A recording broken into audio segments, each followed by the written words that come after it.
Good day, everyone.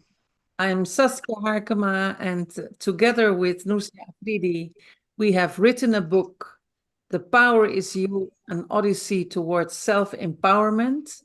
And we also have started a podcast, The Power is You, in which we are interviewing women across the globe to share with us their story and their journey of empowerment. And this morning we are talking to Louise, and she's going to introduce herself. And as usual, um, Nursia is going to carry out the interview. Nursia, the floor is yours. Thank you, Saskia. Welcome, Louise, to the podcast. And in this interview, we want to try to discover different opinion of the participants. So, first of all, we would like that you tell about yourself, your personal life, and also about your achievement and your background in a short. Thank you, Nutzia. Thank you, Saskia. I'm very happy to be here. Very happy with the invite. I am a Brazilian Honduran historian. My mother is Brazilian. My father is from Honduras. I am also a coach and a visual artist. I moved to the Netherlands in 2019. And that year, I think I met Saskia for the first time. And since I've been here, I've been dedicating most of my time to activist practice and lately to visual art. I'm a part of a couple of collectives that work with migrant refugees and also a collective of musicians that play at demonstrations all over the country. That's the short version. Thank you. So I would like to ask questions now from you. So, as I mentioned in this interview, that we want to try to discover the fear that has kept you away from your inner strength, yeah, and how you unleash that potential to become you. So the first question is, what was the most hidden personal fear that has hindered you throughout your life? Well, I grew up in a very strict religion, but I started questioning the dogma from a very young age. And I'm actually very grateful for this question because it made me really think about this. And I realized that maybe because I was born in the Amazon region in Brazil, and I was surrounded by the indigenous culture and the indigenous legends. So this European Protestant religion did not really match the life that I had, like the concrete life that I had around me. So it really did not give me a sense of purpose, quite the opposite. I think it gave me this very unconscious fear of living a meaningless life. And that has been my very deep fear from a very young age. Of course, all lives have meaning, I know that, but this is something that it just has come to me since I was a child. And at that age, I imagine I would have to achieve some kind of fame or status, of be a big name for my life to be meaningful. That has luckily changed since then. Yes. How did you manage to face your fear, and what were the steps that you took to put the fear aside and achieve what you wanted in your life? Um, I think I have always been a very creative soul. I was, because of this idea of maybe I should have become a famous person or someone very well known. I think this was also a very unconscious process. I was very involved in creative process, in artistic endeavors. I was in every school play I sung. I went to the conservatory to learn piano. And there was this vague idea that I could be an artist, but this was not acceptable in my family. So they just disencouraged me from doing that. After I left my mother's home to go to college in Rio de Janeiro, and just to give you a sense of distance, Rio de Janeiro is more than 3,000 kilometers from my hometown in Brazil. And there I ended up involved in the student movements and with politics. And that became my meaning and my purpose for many years. I ended up working in the nonprofit sector in Brazil with advocacy. So that was really a big thing for me, and getting involved with grassroots movement from a young age, from 20 years uh, older, that was very important as well to really build the sense of who I am, or the strength that I have, and to understand that social justice, something that is going to always be very important for me. But as I grew older, I understood as well that the meaning of life for me lies in the bonds that we share with other people and the quality of the relationships we build. And in my case, many of those relationships started around the causes and the fights for social justice. Today, not necessarily politics anymore, but I still feel that politics are very important and that we should strive to have good people in the right places.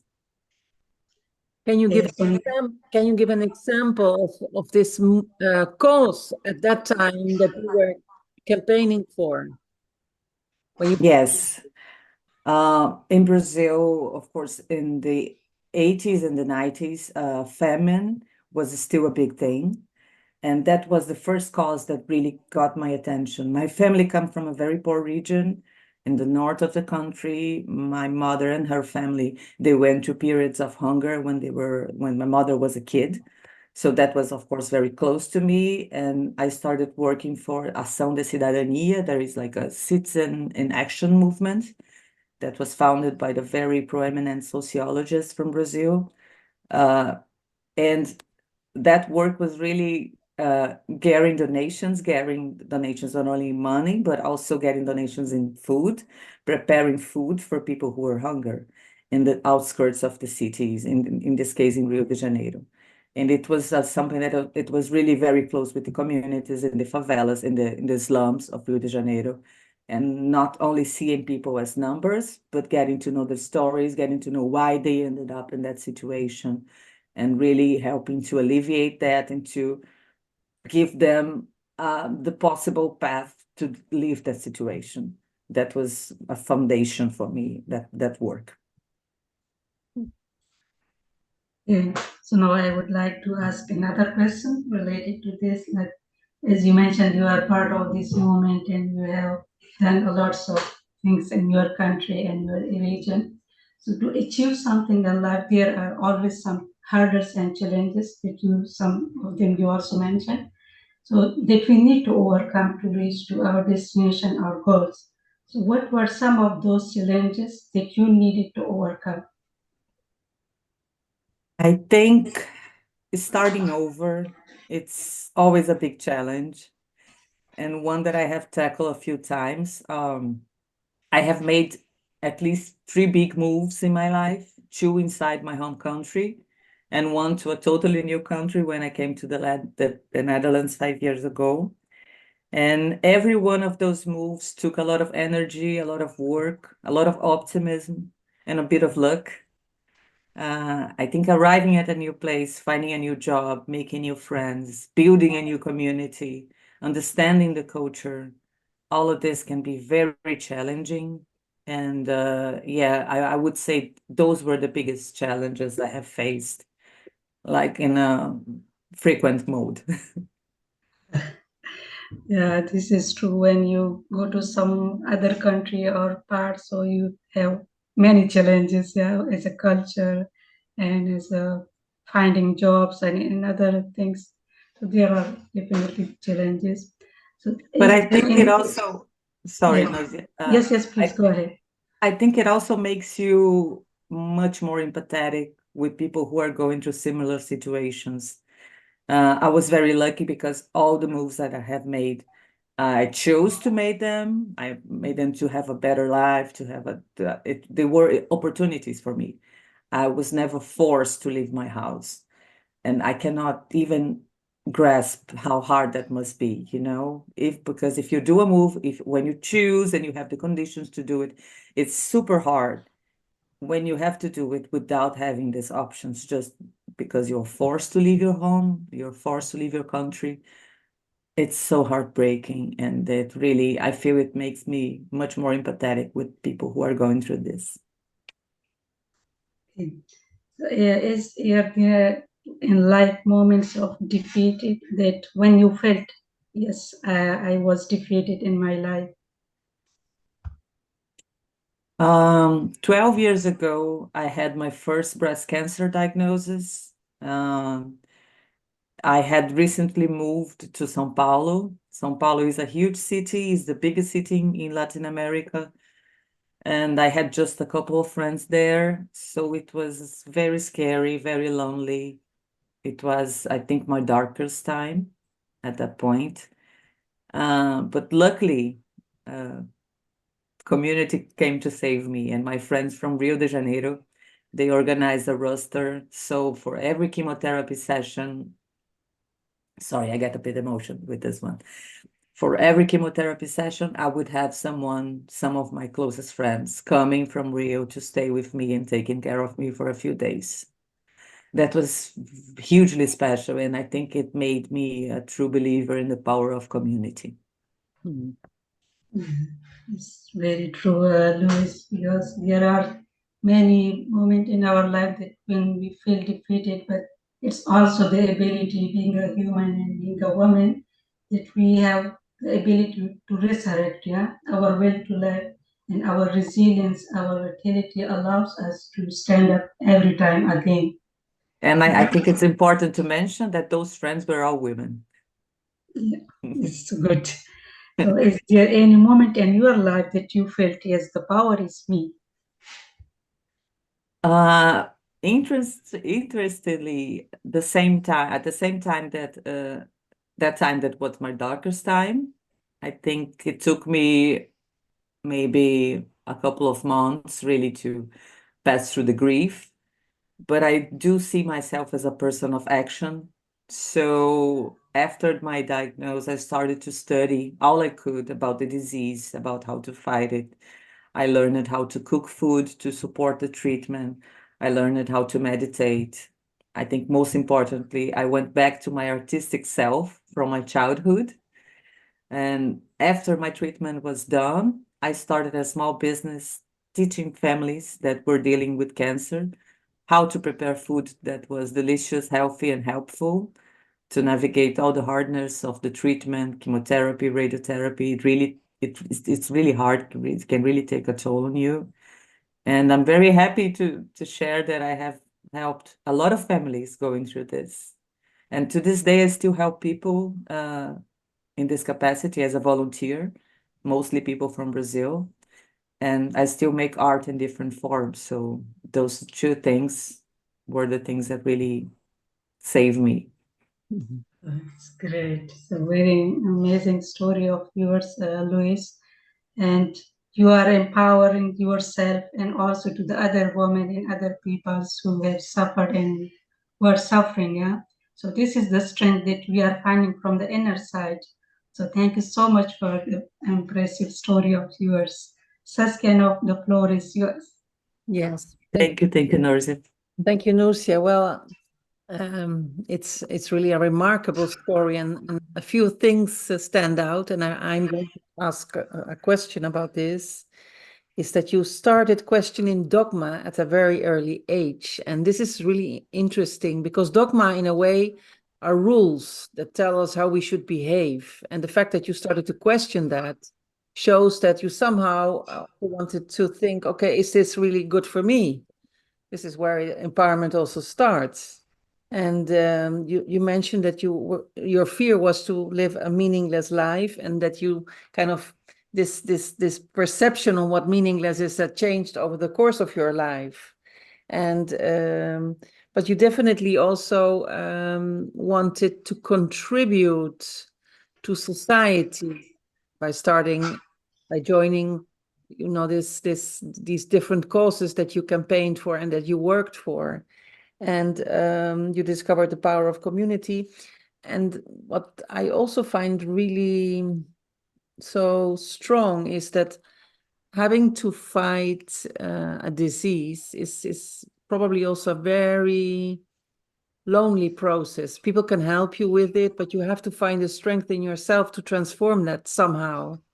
And I hear you say that you somehow transform that into something good by also getting interested in how food can contribute to your health. And And I think this is also very powerful because you can be defeated by something like that, but you chose to transform that in something which you can give back to other people about it.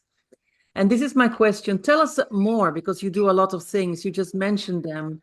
But what are you actually doing now? Because I know you're doing a lot, both in the artistic sense as an artist, but also with food.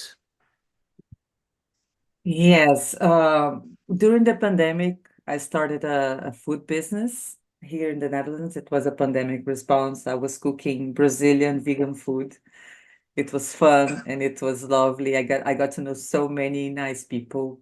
But after when things started to open again, I had to think if I wanted to keep doing that. And it was very lonely, working by myself in the kitchen. And I wanted to work with different people again. So what I have been doing since then, I have been teaching people how to cook. I have been doing some happenings in my house where I share the food. I have been doing some volunteer coaching for friends here in the Netherlands, for many friends here in the Netherlands, luckily, but also to friends in Brazil. Most of my, uh, I don't call them clients, but I would say clients just for the sake of clarity. Most of them are women, and most of them are women who are in some sort of transition of career.